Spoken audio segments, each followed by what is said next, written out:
children. And I brought them up here for a reason, because there's so many of you guys out there who feel like your life stops, right? Once you have kids.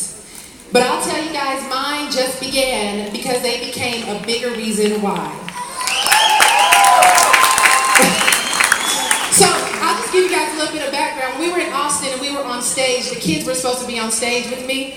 And by the time they got there, they already pulled me off. And so Chloe wanted to be on stage. So this was my promise to her. So tell everybody hi. You say hi, Chloe? Hi. Say hi, Carson.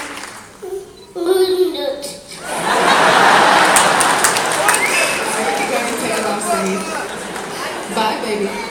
Tell everybody bye-bye. Say, go Empower Network. Give Empower Network. Thank you. Well, I brought them on stage because I wanted to share a little bit about myself with those of you who don't know me.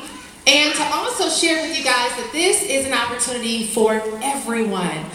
We all come from all different kinds of backgrounds, different kinds of experiences. And I want you guys to know that you're at the right place at the right time with the most amazing leadership.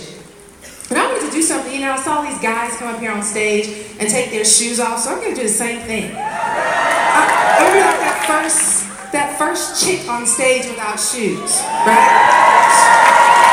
And I'm doing that because I realize that this is an environment where it's all about being yourself. Dave shared that last night, right? It's all about being yourself, and I know being in businesses before, you got to put on airs, you got to dress and put on this facade, and try to pretend, and want to blend in, and kind of want to win people over.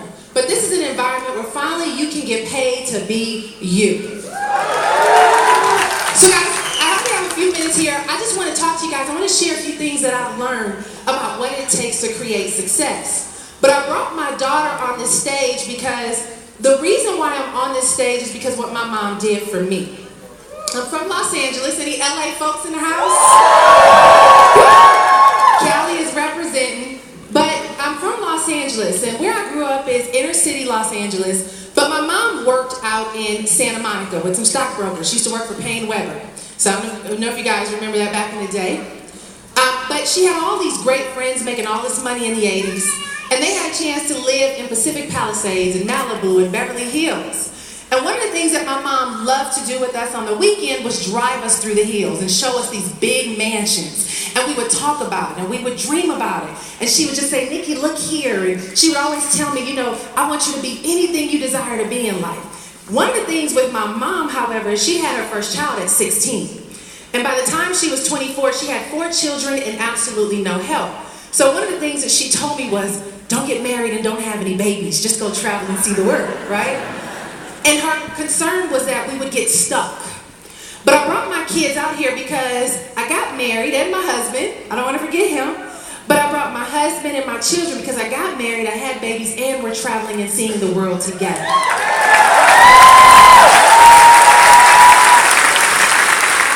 So, I'm sharing that because a lot of times, guys, you know, we feel like it's a compromise, and they just want to be on stage. That's okay. It's okay. Say hey, everybody. Hey, everybody. All right, go back with Daddy. Go back with Daddy. Okay, go back with Daddy. Go back with Daddy. But I'm sharing that because exposure is everything. That's what my point is. Exposure is everything. See, because my mom took me through those hills, it gave me a question of what do these people do for a living that they live like this?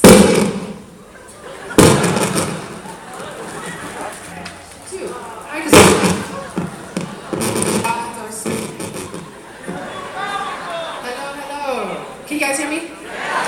So the point is that we all have those moments in life where exposure to something created desire, right?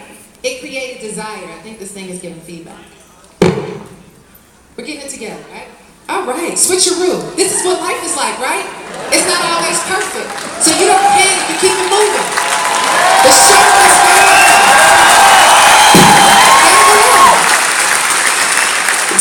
Look, this is the beautiful thing about Empower, you guys. There's no facade and no front. It is what it is. right? Everything is not perfect. Everything won't all be as smooth as you desire it to be. There'll be issues that you'll come across, detours, challenges, and all that good stuff. You got to learn to navigate around it. But back to the story is that because my mom gave me exposure to these big, beautiful homes, what it did was it created a desire in me to figure out what in the world do I need to do to become rich and live like that. Okay? Now, over my life, I went through a course of detours and challenges. I had an issue being in school. I didn't like school. So like Dave Sharp, I dropped out in the 9th grade. I was bored. But I did end up getting back in school and going to college. But I knew that sitting in the classroom and listening to the stories that I was listening to learning the stuff that they were teaching in class and listening to the stories of the kind of life they lived did not run hand in hand with what I saw in Malibu and Beverly Hills. And I was like, I don't want to do what they're doing. I don't want to get up and be a zombie going to work every day. That's just not for me. So after college, I decided to become a waitress for 3 years at Red Lobster until I figured out what I wanted to be when I grew up. But I got introduced to network marketing. And network marketing was the closest avenue to getting that rapid income outside of becoming a celebrity or an athlete or anything like that. And it was that journey down network marketing, getting access and exposure to people having the finer things that put me in a position to begin to dream big, to begin to read books, to begin to realize that I was on the right path to building wealth and creating success. Long story short, I'm standing on this stage today because I got into real estate. How many of you guys were in real estate? Back in 2003, 2004, 2005, where it was booming. You made all this ridiculous amount of money even if you didn't know what you were doing. But then 2007 came and what happened? A crash. The market crashed. All the stuff that we had acquired and built up, I was making boatloads of cash, buying real estate like I was Donald Trump. I would buy all kind of houses. Thought I was going to flip houses. You guys remember all those flipping housing shows on TLC? Make you think you can just go buy any kind of property and fix them up, rehab them, sell them, make $1 million overnight? Well, that was my attempt. But it fell apart, and when it fell apart, we lost everything. Broke, bankrupt, foreclosed, repo, homeless, welfare. And the funny thing about being on welfare is when you're college educated and come from making a boatload of cash, it doesn't make sense when you're sitting in there looking at the lady asking you all these myriad of questions and humiliating you to give you $400 a month. Doesn't make any sense. But the beautiful thing about that journey, guys, is that desire in me and that hunger to know and remember how those wealthy people got to where they were, it continued to mount in me a quest to figure out my own journey. While I was sitting in the welfare office and going through that whole process, I was pregnant with my first child, Chloe. I was looking for jobs, and when you're pregnant, you can't get a job. Nobody wants to hire you. They're like, have the baby and come on back and we'll hire you. But I got online. I was looking for jobs, couldn't get a job. I got online and began to try to figure out, how do you make money online? How can I work from home? And I would come across all these different guys standing in front of the pyramids of Egypt and big jets and talking about how they make money doing nothing. And so I said, well, there's something going on here. I need to try to figure it out. That pursuit led me to Miss Tracy Walker. You guys know Tracy?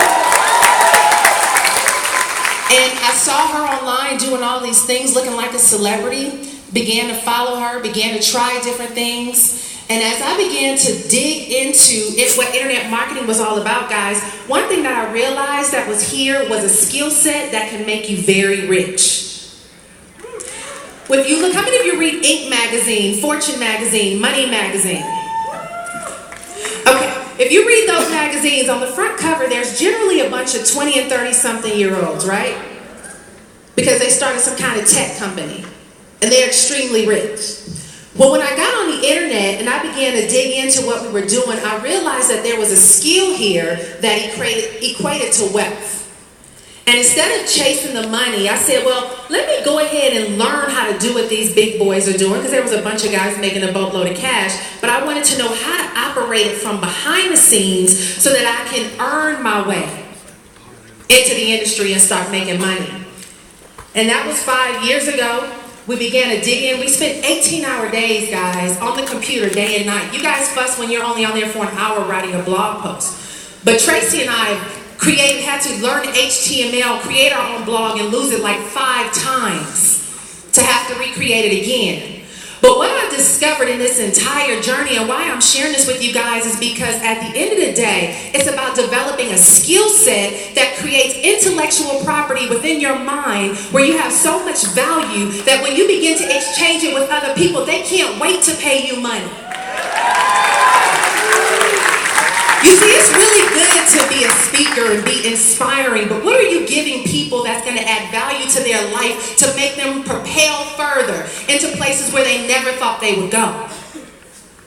A lot of us want to be rich, but when you sit down and try to have a conversation with someone, you don't have anything to give them. So what I want to share with you guys, I actually started reading this book, and I thought about this in our own journey. It's called Start by John Acuff. Okay? And he has on here, punch fear in the face, escape average, and do work that matters. Okay? And he has this little picture here where you can turn the switch from average to awesome. And I want to share with you guys the 5 steps to creating an extraordinary life and to building wealth, because when I look at my journey and I read this book, I said, you know what? This is the step that every single millionaire, every single successful entrepreneur, every person that has gotten into their own rightful path and their own rightful journey where other people have acknowledged them and other people look up to them and other people believe in them, is because they follow these 5 steps that he talks about here in this book. And for those of you who are in here, you've tried a myriad of things and you're saying to yourself, I know I'm good enough. How many of you say that? I know I have what it takes to succeed, but there's just a little something missing, right? So what I want to do, I have about 8 minutes. I want to go through this. Are y'all following me? Okay, is this making sense? Okay. All right, so one of the things that he does is he talks about what he did. He works with Dave Ramsey. And he began to think about success. And he went through Dave Ramsey's life and kind of mapped out his journey. And he found these 5 areas that led him to where he is today. And I need you guys to write this down because this applies to all of us. What he did is he explained that there's 5 stages of life that we go through, or the person who pursues awesome goes through, not the average person. I don't think we have any people in here that want to be average, right? We choose the road less traveled. Y'all remember that poem by Robert Frost? And it has made all the difference, right? The first stage he talks about, and he does it as a parallel to life, is your first stage is learning. And what he shares is usually, you know, when you think about life and the growth patterns in our 20s, we're learning who we are. We're learning what we like. We're discovering what we don't like. We're going through all of the experiences where we're trying to see what crowd we want to hang with. You know, we're getting to know what our flavor is, who we are. This is kind of when you're trying to figure out your purpose in life. But then he goes on, he says, after you go through this learning phase and discovering who you are, and you begin to build some confidence in who you are, you get to the editing phase. The second phase is editing. And what happens is editing is when you start getting comfortable with saying no to some things, right? If you think about in your 20s, you go to college and you do what mom and dad tells you to do. And by the time you're 30, you realize, I hate my life. I'm doing what everyone else has told me to do, and I'm not going to do it any longer. So the second phase is editing. And this, I'm using it as a parallel to age, but it's just cycles. Some of us progress faster than others, okay? But the second stage is editing. When you start saying no, and you start getting comfortable with who you are, and you make a decision to focus on going in your own path. The third phase is mastering. Mastering.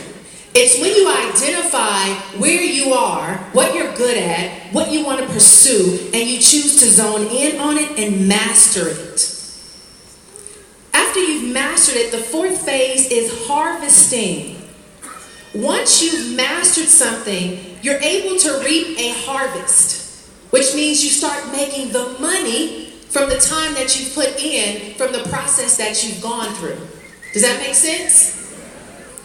And once you've mastered it, the fifth phase is guidance.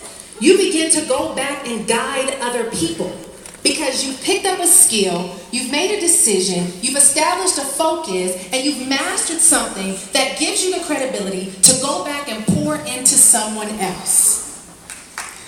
That, my friends, is a cycle of success. Okay? Now let me apply that to what we do, because we are in the most amazing, progressively